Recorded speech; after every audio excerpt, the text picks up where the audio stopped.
to come into the plight of Banjulians for their value for money in terms of sewage delivery.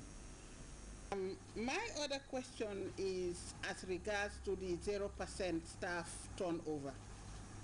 Pura has registered a 0% staff turnover in 2011, which is a very rare achievement, even though the staff strength of the authority is small comparatively. Pura's executive quickly took notice of the concern raised by lawmakers, and T.S. Njai, the subject matter specialist.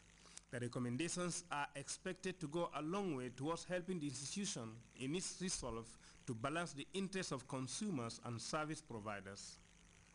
National Road Authority on the same day had their document adopted by lawmakers, following a request that pending issues haunting the viability of the institution be addressed in a form of an addendum and submitted to the Park and Pay Committee for further scrutiny. Some of those issues were technical matters and others financial. Louis Mendy, GRTS. Well, we'll now take our first break. We'll be right back. You think you are Gambia's funniest comedian? It's time. Time to pick up a form from GRTS building along the MDI Road, Canifin. Gambia's funniest coming soon.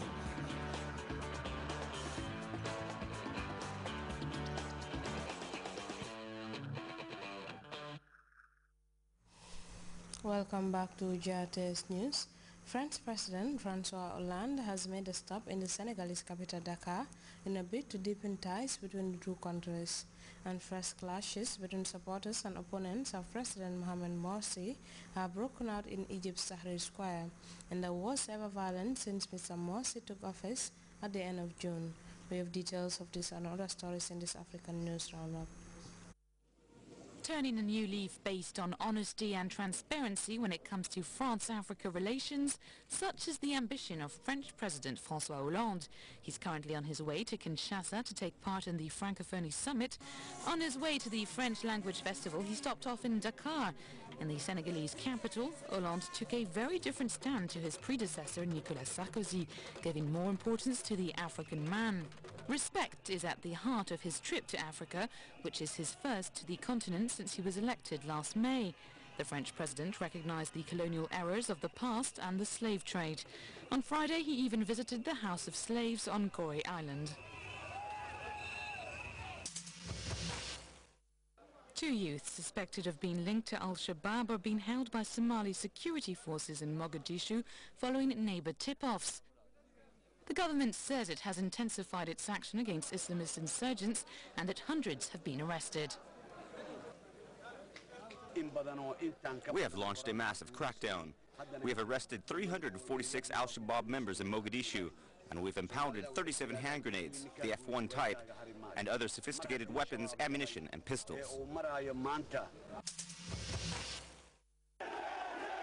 In Egypt, fresh clashes occurred on Friday on Tahrir Square as loyalists and opponents of President Mohamed Morsi faced off. Despite efforts to keep the peace, two demonstrations turned into full-out fights, with stones being thrown and shops and buildings being vandalized. 10 people were injured in the unrest.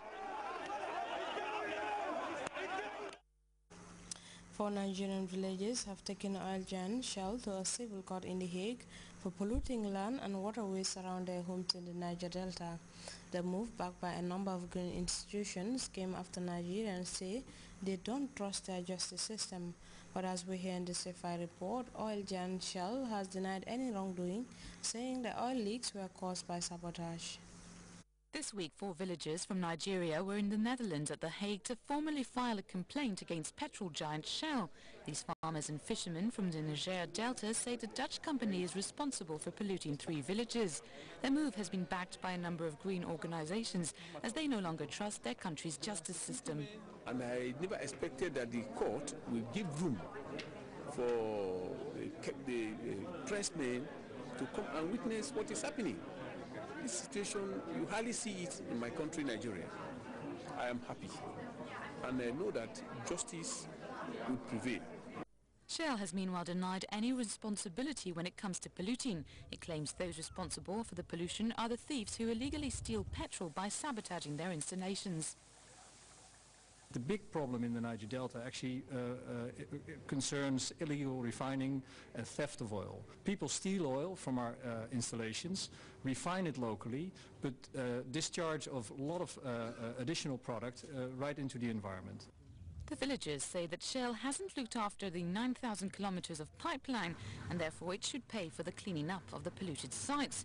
The defense plea ended on Thursday, but a verdict isn't expected until January. Should the case be judged in favor of the villagers, this could pave the way for more legal cases being brought against multinationals who don't always take their environmental responsibilities seriously.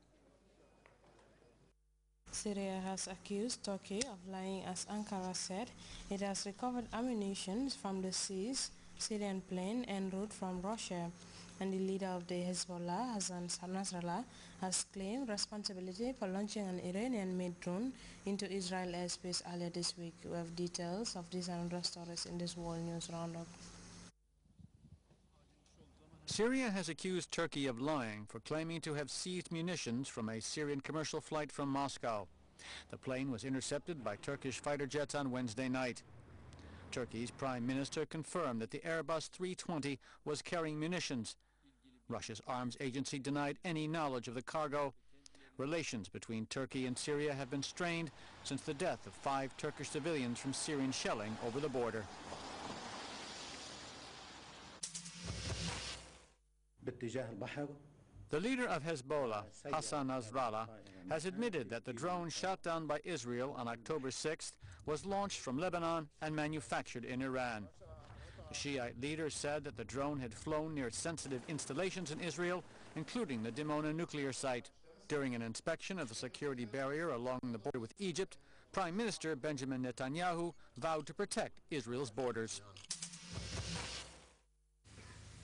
The Australian Prime Minister, Julia Gillard, was in Bali on Friday to attend the ceremony in honor of the more than 200 people, including 88 Australians, who died in the 2002 terrorist attacks on 2 nightclubs popular with tourists. Security on the island was high. No incidents were reported, however. Families and survivors of the attacks attended the ceremony. Flowers were laid at the steels, which had been inscribed with the names of the victims.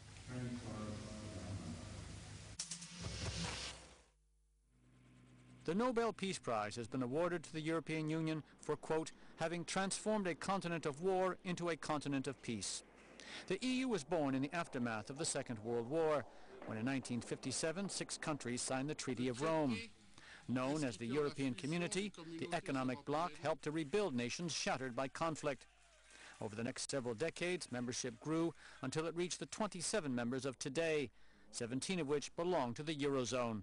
The prize comes just as the EU faces the greatest economic crisis in its history. We now take a second break. Stay tuned.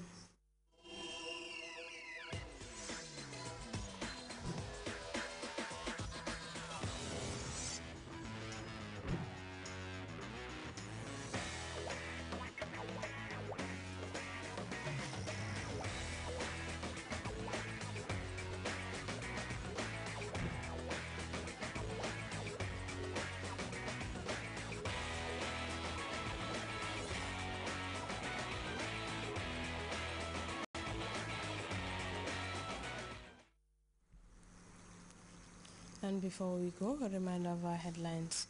Officials of the Gambia-Bad NU Airline set to start operations in the Gambia.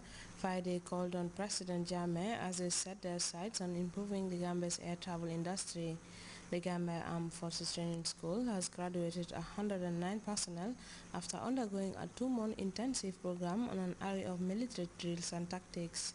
Violent clashes between supporters and opponents of Egyptian President Mohamed Morsi have erupted in Cairo's Tahrir Square, and 4 Nigerian villages are taking legal action against oil giant Shell in a landmark pollution case that could open more compensation claims against international companies. That's it for this edition of the news. Thanks for the pleasure of your company. Enjoy the rest of our programs.